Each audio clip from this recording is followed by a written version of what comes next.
నమస్తే. సుమన్ ప్రేక్షకులకి డాక్టర్ నాగరఘు నమస్కారాలు. చాలా సందర్భాల్లో ఎంతో ఆసక్తికరంగా, ఉత్సాహంగా ఒక విశిష్టమైన బాధ్యతను చేపట్టి సుమన్ టీవీ న్యాయవాదుల ద్వారా ప్రేక్షకులకి తగిన న్యాయ సలహాలు, సూచనలు అందించడంలో తన వంతు పాత్ర చేస్తున్నది. సో ఈ మహా న్యాయ యజ్ఞంలో నేను సైతం. సో తరచుగా ఈ డిస్ప్యూట్స్ వస్తున్నప్పుడు, అంటే ఒక నేరం జరిగినప్పుడు మెయిన్ ఇంగ్రీడియంట్స్తో పాటు సాక్షుల పాత్ర కూడా చాలా ప్రధాన పాత్ర వహిస్తుంది. అంటే ఒక నేరం జరిగినప్పుడు క్రెడిబుల్ ఎవిడెన్స్ ప్లస్ దానికి సంబంధించిన ఆధారాలతో పాటు సాక్షులది కూడా చాలా ప్రభావితం చేస్తుందని మరోసారి చెప్తున్నా. ఫర్ ఎగ్జాంపుల్, ఫ్యామిలీ మ్యాటర్స్ కౌన్సిలింగ్లో most of the circumstances, most of the situation భర్త తాలూకు వాళ్ళ మాటలకి తగినంత ప్రాధాన్యత ఇవ్వరు. భార్య చెప్పిన మాట, అంటే భార్యతురాలు ఆమె చెప్పిన సాక్ష్యానికి, వాళ్ళ తాలూకు వాళ్ళు చెప్పిన సాక్ష్యానికి కన్సిడరేషన్ ఇస్తారు. సో మెయిన్గా ఇటువంటి సందర్భాల్లో ఎట్లా ఆ యొక్క నేరాల్ని నిరూపించుకోవటంలో, అంటే చేయలేదని నిరూపించుకోవటంలో రెండు పక్షాల పాత్ర ఉంటుందనేది చాలా క్లిష్టమైన విషయం. ఇప్పుడు అమ్మాయి అంటే భార్య అనుకుందాం కొంతసేపు. ఈ 498 విషయం ముందు మాట్లాడుకుందాం. అలాగే తర్వాత వివిధ రకాల నేరాల్లో సాక్షుల పాత్ర ఎంతవరకు ఉంటుందనే విషయం ఈటీవీ సుమన్ టీవీ ప్రేక్షకులు తెలియచేద్దామని సంకల్పం. ఎందుకంటే చూస్తున్న ప్రేక్షకుల్లో చాలామంది రకరకాల లీగల్ కేసులు వేయటమో, ఇలాంటి వేళ్ల మీద ఉండే అవకాశాలు ఉన్నాయి. వాళ్ళకి నా సలహా, సూచనలు వాళ్ళ కేసు పురోగతికి ఉపయోగపడతాయని నా చిన్న ప్రయత్నం. ఎక్కువ వాల్యుబుల్, అంటే నెంబర్ ఆఫ్ కేసెస్ ఉన్నవి 498A. ఈ 498Aలో నార్మల్గా జరిగే సందర్భాలు, అంటే వాళ్ళు తీసుకునే ప్లీ, అడిషనల్ డౌరీ, మేము పెళ్ళప్పుడు అంత ఇచ్చాము, ఇంత ఇచ్చాము, యాజ్ పర్ ది డిమాండ్ అనేది అంటారు. ఒక పక్క డౌరీ ప్రొహిబిషన్ యాక్ట్ అనేది ఉన్నా కానీ దాన్ని ఎవరు ఖాతరు చేయట్లేదు. సో వాళ్ళ స్థితిగతుల్ని బట్టి పెళ్ళి అట్టహాసంగా చేయటము, ఎంత గ్రాండ్గా చేస్తే అది వాళ్ళంత స్టేటస్ సింబల్గా అనుకోవటం అనేది ఇవాళ రేపట్లో ఇర్రెస్పెక్టివ్ ఆఫ్ పీపుల్ అదొక స్టేటస్గా భావిస్తున్నారు.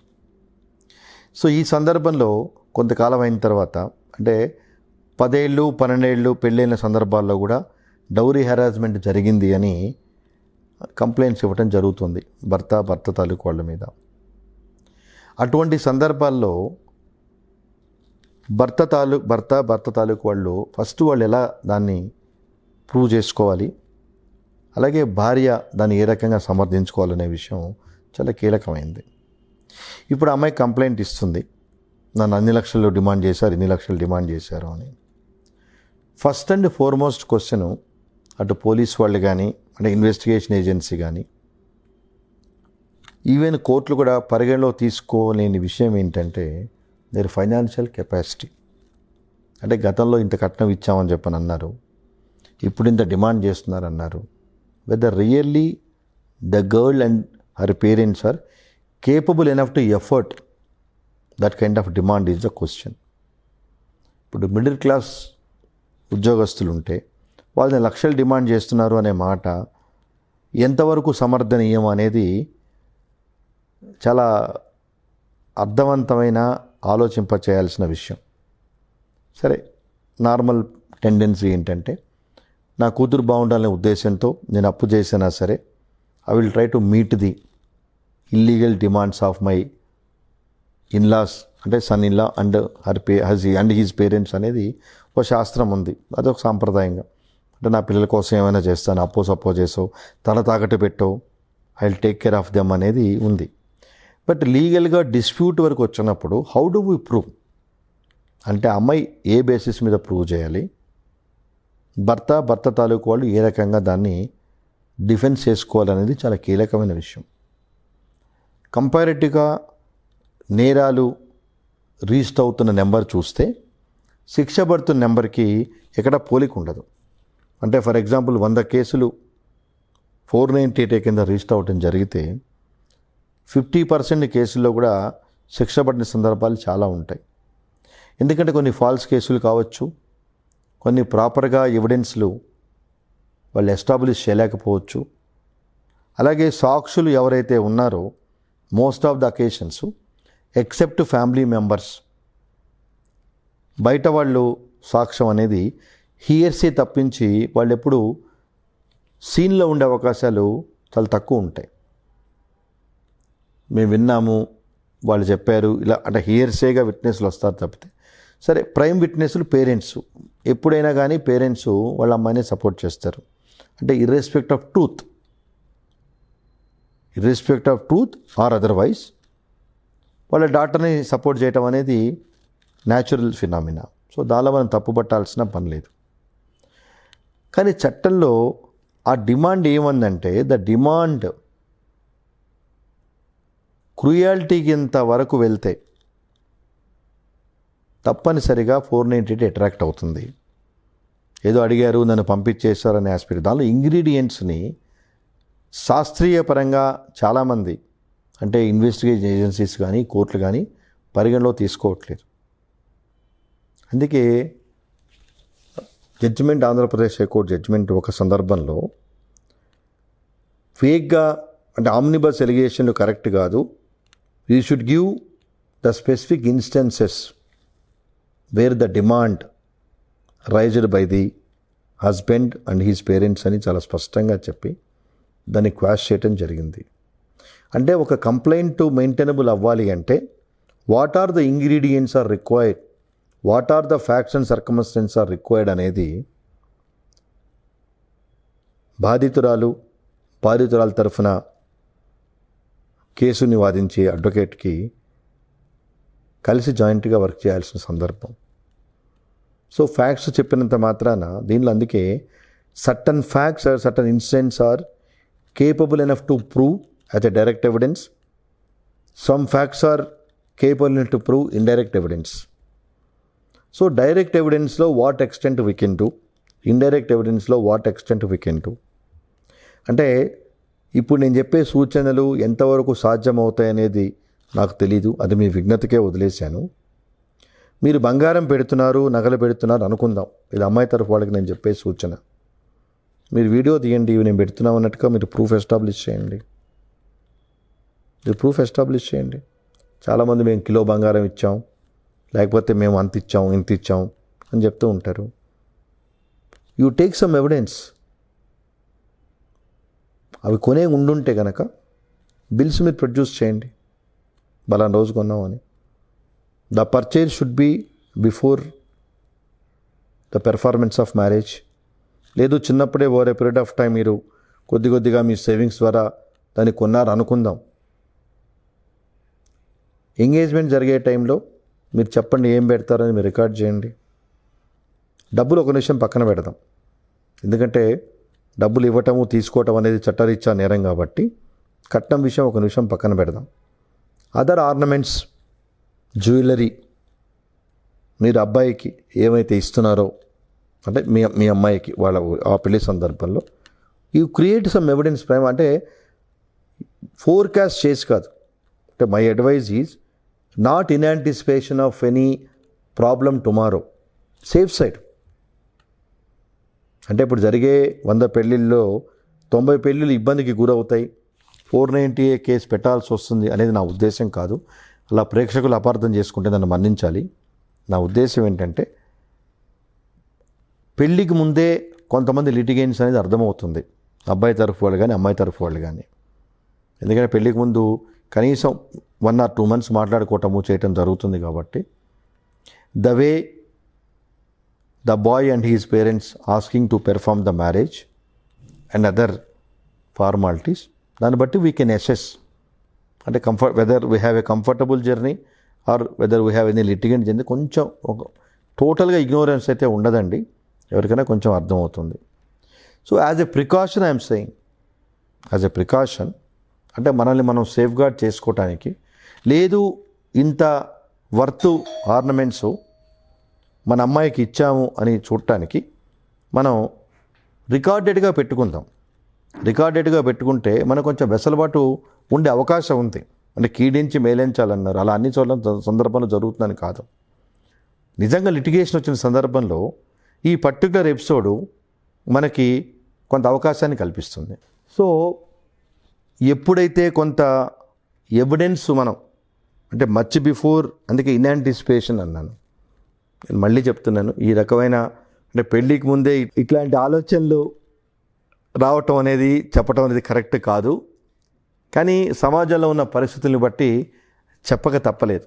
సో రేపు మనం ప్రూవ్ చేయాలంటే ఏమి జ్యువెలరీ ఇస్తున్నామో let us make it as a recorded evidence. So రేపటి అది డినై చేసే అవకాశం లేదు కదా while handing over the things. అలాగే ఎప్పుడైతే ట్రాన్స్పరెన్సీగా ట్రాన్సాక్షన్ జరిగిందో, అంటే ట్రాన్సాక్షన్ అనే మాట కూడా తప్పే, కానీ ఇప్పుడు అలా అయిపోయింది. సిస్టంలో వచ్చేటప్పటికి that is how people are taking the advantage. So 498లో ఎవిడెన్స్ మనం ప్రైమా ఫేసి ప్రూవ్ చేయాలన్నా, లేదు రేపు రికవరీ ఆఫ్ జ్యువెలరీ మనం అడగాలన్నా, first of all you should have prima facie evidence. So evidence ఏంది మీరు ప్రూవ్ చేయలేంది. ఎందుకని ఈ మాట చెప్పడం జరుగుతుందంటే, దానికి కౌంటర్ బ్లాస్ట్గా వాళ్ళు ఆ అమ్మాయి పుట్టింటికి వెళ్ళేటప్పుడు మొత్తం తీసుకెళ్ళిపోయింది. ఆమె నగలతో పాటు మా బీరువాలో మా నగలు కూడా ఉన్నాయి, మా నగలు కూడా ఎత్తుకుపోయింది. అసలు యాక్చువల్గా మేమే కేసు పెట్టాలి, కోడలని చెప్పి మేము లీనియంట్ వ్యూ తీసుకున్నాము అని చెప్పే సందర్భాలు ఉంటాయి. మీరు ఆ స్కోప్ ఎందుకు ఇవ్వాలి? అంటే మళ్ళీ ఇక్కడ ఇంకొక సందర్భం, ఇంకొక అవకాశం భర్త సైడ్ వాడికి రావచ్చు. కరెక్టేనండి, ఆ జ్యువెలరీ అంతా మాకు ఇచ్చినట్టుగా మీరు ప్రూఫ్లు పెట్టుకోమన్నారు, కానీ కాపురానికి వచ్చినప్పుడు ఈ జ్యువెలరీ అమ్మాయి తేలేదు, వాళ్ళ పుట్టింట్లోనే పెట్టుకొని వచ్చింది, దానికి మీరేమంటారు అనొచ్చు. అది జనరల్గా అది కూడా ఒక పాయింటే. కానీ జనరల్గా ఒకసారి మ్యారేజ్ టైంలో ఇచ్చిన జ్యువెలరీ పుట్టింటిలో పెట్టొస్తే నువ్వు ఎందుకు తీసుకురాలేదు ఓకే అనుకున్నంత సందర్భాలు చాలా తక్కువ ఉంటాయి. సో ఆ కాపురానికి వచ్చినప్పుడు తేకపోయినా తర్వాత ఇన్లాసు డెఫినెట్గా తీసుకురమ్మని అడుగుతారు ఇన్ జనరల్.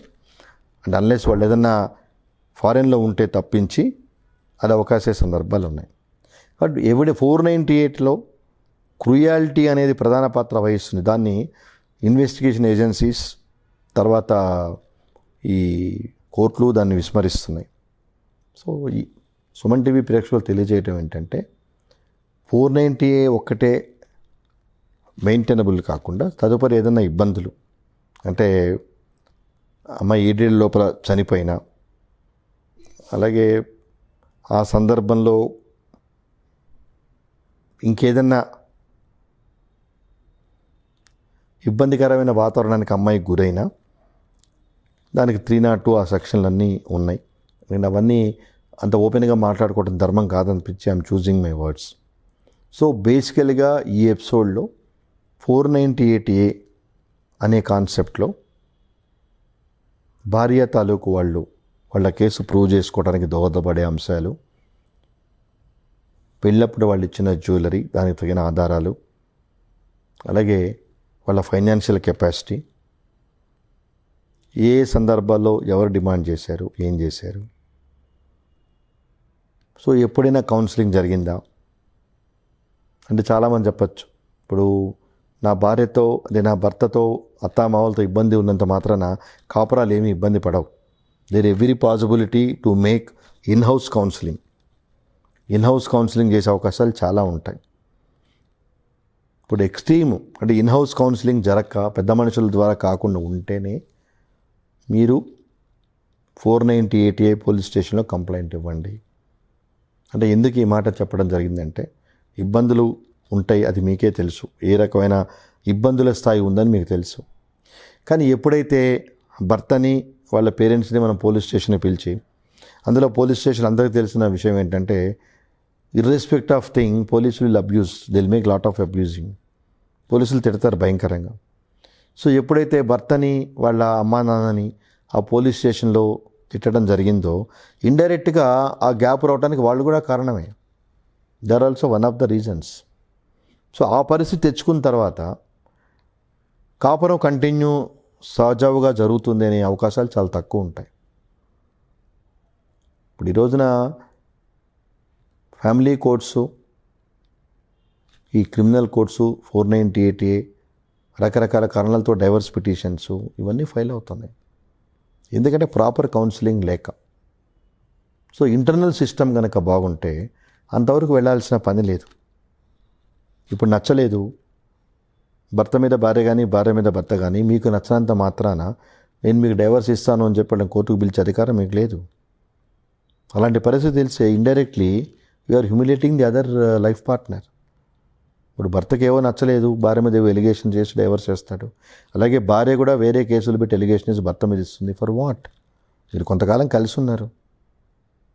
సో కంపాటబిలిటీ లేకపోతే with the intervention of the elderly people or with the intervention of the counseling centers or with the intervention of the psychological counseling center, psychologists ni kalsi, you sort out your problems. If not, then go for mutual consent. మీకు పిల్లలు ఉంటే what are the modality of the children, అలాగే భార్య employee educated అయితే it's fine.